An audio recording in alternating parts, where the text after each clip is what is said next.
ലക്ഷ്മി, എന്തായാലും ആര്യാടൻ ഷൗക്കത്തിന് വലിയൊരു വിജയം ഉണ്ടാകുമെന്ന കാര്യത്തിൽ സംശയമില്ല. നമ്മളിപ്പോൾ നിൽക്കുന്നത് കൗണ്ടിംഗ് സെന്ററിന് മുന്നിലാണ്. ആളുകൾ ഇപ്പോൾ തന്നെ അവരുടെ പ്രവർത്തകരെല്ലാം തന്നെ ആഘോഷം തുടങ്ങിക്കഴിഞ്ഞിരിക്കുന്നു. നേരത്തെ പ്രതീക്ഷിച്ചതിന്റെ 10,000-ന് മുകളിൽ ലീഡ് വരും എന്നുള്ളത് തന്നെയാണ് പ്രതീക്ഷിച്ചത്. ആ രീതിയിൽ തന്നെയാണ് പോകുന്നത്.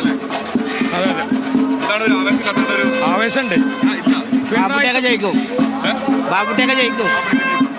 CPM-ഉം RSS-ഉം അവസാനത്തെ കൂട്ടിട്ടായിരുന്നു ഗോവിന്ദൻ മാഷിന്റെ ഹിന്ദു വോട്ടുകൾ ഏകീകരിക്കാനുള്ള പ്രസ്താവന. ആ ചാണകവും ചെങ്കൊടിയും കൂട്ടിക്കെട്ടിയിട്ട് പോലും CJP മുന്നണിക്ക് പാലക്കാട് തോറ്റമ്പിയതുപോലെ നിലമ്പൂരും തോറ്റമ്പാൻ പോവുകയാണ്. ഏകദേശം ഇപ്പോൾ 9,000-നടുത്ത് ഭൂരിപക്ഷം വന്നിട്ടുണ്ട്. അൻവറും വോട്ട് പിടിച്ചു. ചാലിയാറ് അറബിക്കടലിലുള്ളതാണെങ്കിൽ നിലമ്പൂർ ഞങ്ങളുടെ വാപ്പുട്ടിക്കുള്ള എപ്പോഴും ഞങ്ങൾ പറയുന്നതാണ് CPM-മായിട്ടാണ് ചങ്ങാത്തം അൻവറിന്. അൻവർ CPM-ന്റെ വോട്ട് തന്നെയാണ് ചോർത്തിയിരിക്കുന്നത്. അത് UDF-ൽ നിന്ന് അൻവറിലേക്ക് വോട്ട് UDF-ൽ ചെറിയ രീതിയിൽ അത്രേ ഉള്ളൂ. 9 വർഷം സന്തത സഹചാരിയായിരുന്നു. RSS ബന്ധം പറഞ്ഞിട്ടാ ചാടിപ്പോയ അവന്റെ കൂടെ കൂട്ടിന് നിന്ന എല്ലാം CPM അതാ 9 വർഷമായടാ തകർത്തെറിച്ച്.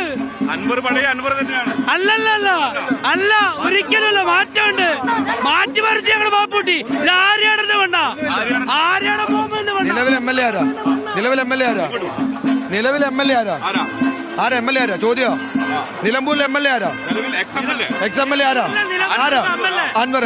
ആ അൻവറിനെ തോൽപ്പിച്ചേക്കുന്നത്, M സ്വരാജിനെ തോൽപ്പിച്ചേക്കുന്നത്. UDF ഇവിടെ പരാജയപ്പെട്ടതായിരുന്നു. അവിടെ നിന്നാണ് UDF തിരിച്ചു വന്നേക്കുന്നത്. അതെ UDF-ന് വോട്ടുകളൊന്നും നഷ്ടപ്പെട്ടിട്ടില്ല. വോട്ട് ചോർച്ച ഉണ്ടായത് LDF ക്യാമ്പിലാണ്. LDF-ന്റെ ക്യാമ്പിലാണ് ആത്മപരിശോധന നടത്തേണ്ടത്, കണക്കെടുപ്പ് നടത്തേണ്ടത്. UDF ജയിച്ച് ഇവിടെ LDF-ന്റെ കയ്യിൽ നിന്ന് പിടിച്ചെടുത്തേക്കുവാണ് UDF. ഒരിക്കലും UDF-ന്റെ കോട്ടകളിൽ ഒരു വിള്ളലും ഇനി നിലമ്പൂരിന്റെ മണ്ണിൽ ഉണ്ട്. ഒരിക്കലും ഇല്ല. വേണ്ട. വിശ്വസിക്കാൻ കൊള്ളാത്ത ഫോൺ ചോർത്തുന്ന നേതാവാണ് അൻവർ. അത് മാത്രം ഒരു കാര്യം മനസ്സിലാക്കണം. പുതുപ്പള്ളിയിൽ ജയിച്ചപ്പോൾ പറഞ്ഞു ഉമ്മൻചാണ്ടിയുടെ എഫക്റ്റാന്ന് പറഞ്ഞു. പാലക്കാട് ജയിച്ചപ്പോൾ അങ്ങനെ ഓരോ കാര്യം പറഞ്ഞു. സ്വതന്ത്രന്മാരെ നിർത്തിയതുകൊണ്ടാന്ന് പറഞ്ഞു. ഇപ്പോൾ അരിവാൾ ചുറ്റിക നക്ഷത്രത്തില് അവരുടെ ഇറക്കാവുന്ന ഏറ്റവും നല്ല ആളിനെ CPM ഇറക്കിയിട്ട് പോലും കെട്ടുകെട്ടിച്ചിരിക്കുകയാണ്. 2026 UDF അധികാരത്തിൽ വരുന്നതിന്റെ എല്ലാ പ്രതിപക്ഷ നേതാവിന്റെ പ്രതികരണം ഉടൻ എത്തും എന്നാണ് പ്രതീക്ഷിക്കുന്നത്. തുടക്കം പുതുപ്പള്ളിയിൽ നിന്ന് തുടങ്ങിക്കഴിഞ്ഞിരിക്കുന്നു.